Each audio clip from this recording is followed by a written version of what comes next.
Justiça do Trabalho. 70 anos de justiça social.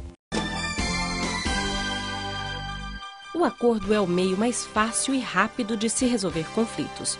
O TRT de Mato Grosso vem realizando centenas de acordos cujos recursos, além de beneficiarem as partes, já foram utilizados na reforma de hospitais, creches e compra de equipamentos médicos.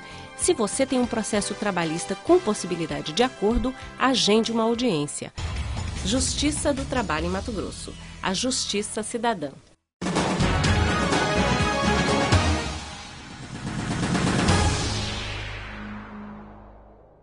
Você está assistindo o programa Trabalho em Revista, que hoje conversa sobre globalização e mercado de trabalho. E a gente recebe aqui nos nossos estúdios o advogado Antônio Fabrício, que é professor da PUC de Minas, que está em Cuiabá participando de um evento. Doutor, o senhor ia responder para a gente, antes do intervalo, sobre como é que está a legislação trabalhista brasileira em termos de flexibilização a partir da Constituição de 88. Vamos lá. Eu disse que 66 foi uma perda muito grande, mas essas perdas elas não pararam por aí. O trabalhador brasileiro teve uma redução dos seus direitos ao longo dos anos. A Constituição, ela trouxe 3 possibilidades de redução de direitos. Uma, possibilidade de redução de salário. O salário no Brasil pode haver diminuição, desde que haja a participação do sindicato.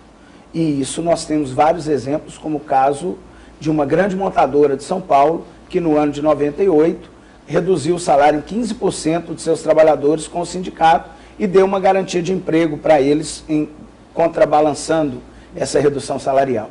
Depois, a possibilidade de ampliação de jornada para o trabalho de mais de 8 horas por dia. E, além disso, os turnos de revezamento, naquelas empresas em que as atividades não param, os turnos, pela Constituição, é de 6 horas e podem chegar a 8 horas por negociação coletiva. Então, a própria Constituição flexibilizou o direito do trabalho em 3 hipóteses: redução de salário, ampliação de jornada e turnos de revezamento.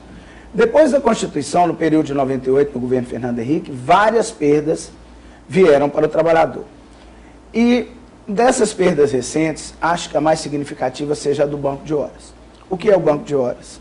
O banco de horas é uma conta de débito e crédito que o empregado tem com o empregador. Quando ele faz hora extra, ele terá folgas compensatórias. Ao invés dele receber, no mínimo, 50% sobre o valor da hora e ganhar o valor da hora extra, ele tem um descanso. Mas quem escolhe o dia desse descanso é o empregador. E a CLT diz que o empregador, do dia que o empregado faz hora extra, tem 1 ano para dar essa folga compensatória. Se ele não der, é que ele tem que pagar. Claro que os acordos e convenções coletivas podem reduzir esse período do banco de horas para um tempo menor, mas é uma perda significativa. Outra perda significativa foi a questão do salário-utilidade. O que é isso? Chamado de salário in natura.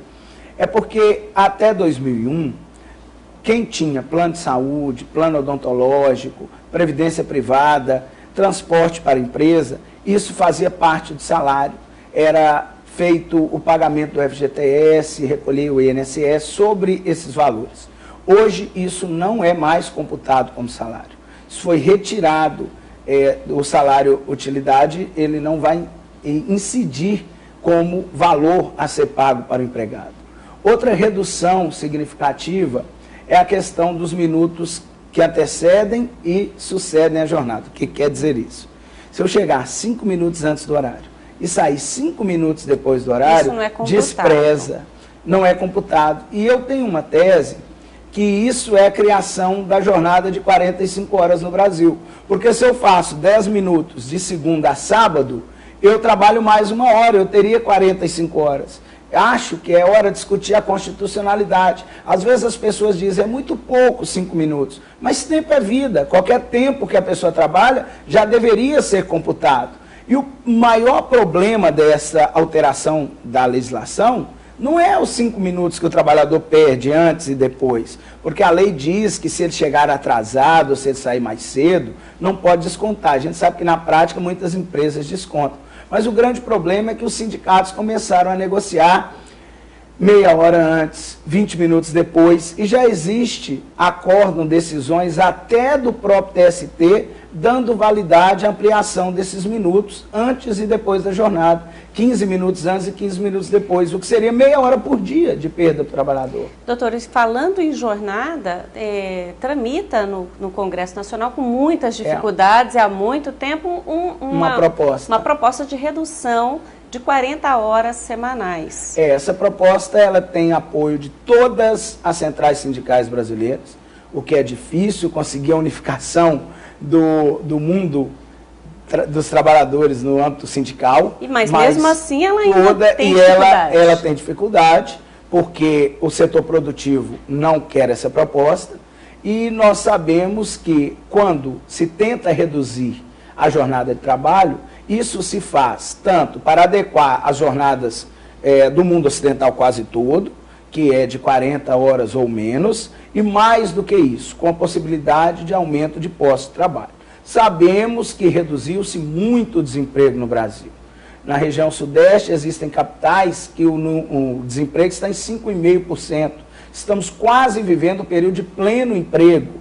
Se abaixarmos mais um ponto e meio percentual, estaremos vivendo um período de pleno emprego. Lembrando que em 98 o desemprego no Brasil era 19,5% nas grandes capitais, porque as medições do desemprego ela é feita nas regiões metropolitanas das cidades, e principalmente das capitais. Então, de maneira geral, era em torno de 19,5% nas grandes regiões metropolitanas. Com a diminuição da carga horária, da jornada de trabalho, o que se pretende é exatamente que se cobre menos horas extras dos trabalhadores e contrate mais pessoas para ocupar os postos de trabalho. Doutor, no entanto, o setor produtivo, o senhor está falando de redução, falando sobre fazendo essas análises, mas o setor produtivo se ressente e mais argumenta que o trabalhador brasileiro é um trabalhador caro por conta dos encargos. Qual que é a sua análise sobre isso? Vai a análise do que seja encargo para alguns trabalhadores. Se pegarmos um livro de administração de empresa, e como eu tive essa semana a oportunidade de ver, eles dizem que tudo é benefício. Alguns chamam de... Como chama quando alguém sequestra uma pessoa e recebe recompensa? Eles chamam de recompensa, eles chamam de benefício, eles chamam de tudo de benefício. Só que, na verdade, o que é classificado como benefício, e aquele cálculo de 102,4% que custa o trabalhador brasileiro, isso é uma grande falácia. O trabalhador brasileiro, em todos os cálculos que se faz, os encargos não passam de 60%. Mas, se colocar férias como encargo, se colocar descanso semanal como encargo, isso são direitos, isso não é encargo. E aí se cria um número que o trabalhador brasileiro é muito caro. Se o trabalhador brasileiro fosse muito caro, as empresas da Alemanha, dos Estados Unidos não estariam produzindo no Brasil.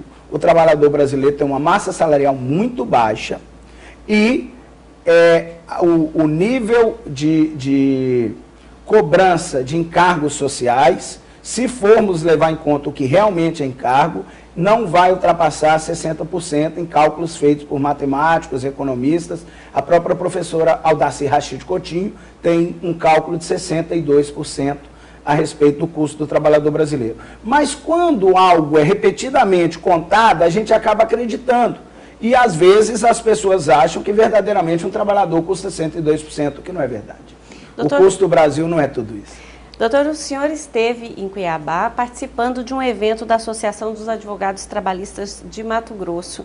Queria que o senhor, rapidamente, para a gente encerrar, contasse um pouquinho do que é que o senhor veio falar aqui em Cuiabá. Sobre as alterações do direito material do trabalho de maneira geral. Aqui na entrevista nós abordamos muitas perdas do trabalhador. E nesta palestra nós tivemos a oportunidade de falar com os advogados sobre várias alterações pontuais do direito, sobretudo o que alterou na lei dos domésticos e na lei dos estagiários, além de outras alterações dentro da legislação, algumas que nós tivemos possibilidade de falar, alteração como, por exemplo, a diminuição para, no máximo, 6 meses do tempo de experiência para a contratação. Muita gente não sabe disso, mas até pouco tempo poderia se exigir 2 anos para pedreiro, 2 anos para balconista, e agora o máximo de tempo que se pode exigir legalmente é 6 meses, isso é uma alteração da legislação.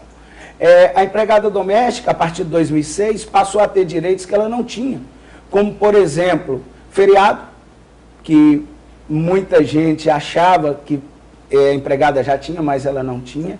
Os descontos que eram feitos nas empregadas domésticas, empregados que moravam em casa, de até 35% para aqueles empregados, hoje é vedado essa redução, esse desconto com moradia, alimentação e higiene. A empregada doméstica hoje grávida não pode ser dispensada mais, porque antes todas as mulheres brasileiras grávidas tinham estabilidade, exceto se elas fossem domésticas. E agora houve essa ampliação. E além dessas ampliações, houve uma menor, mas também que era muito discutida, se as férias de empregadas domésticas eram de 20 dias úteis ou se eram de 30 dias. Hoje a lei acabou com essa discussão e as férias das domésticas são de 30 dias corridos. Acho que são alguns pontos que ainda não igualam o trabalhador doméstico, é um resgate que o Brasil ainda tem que fazer, de tratar o empregado doméstico com isonomia, com igualdade ao trabalhador comum do Brasil, porque ele é um grande trabalhador, e hoje tem diminuído o número de pessoas que se dispõem a trabalhar como domésticos, porque, como eu disse, o mercado de trabalho tem atraído esses profissionais e eles vão deixando. Daqui a pouco terá uma grande dificuldade de contratar domésticos, ainda mais se os direitos forem menores do que são, como são hoje. Doutor Antônio Fabrício, muito obrigada por todas essas informações, pela participação aqui com a gente. E assim nós terminamos mais um Trabalho em Revista. Mas você pode rever este e qualquer outro dos mais de 140 programas que nós já gravamos na página do TRT na internet, trt23.jus.br, no banner Vídeos. Ou ainda na página do YouTube, no endereço youtube.com/TRT23oficial. E a gente está aguardando a sua sugestão de tema para a gente discutir aqui. Entre em contato com a gente, o e-mail está aí no seu vídeo. Obrigada e até o próximo programa.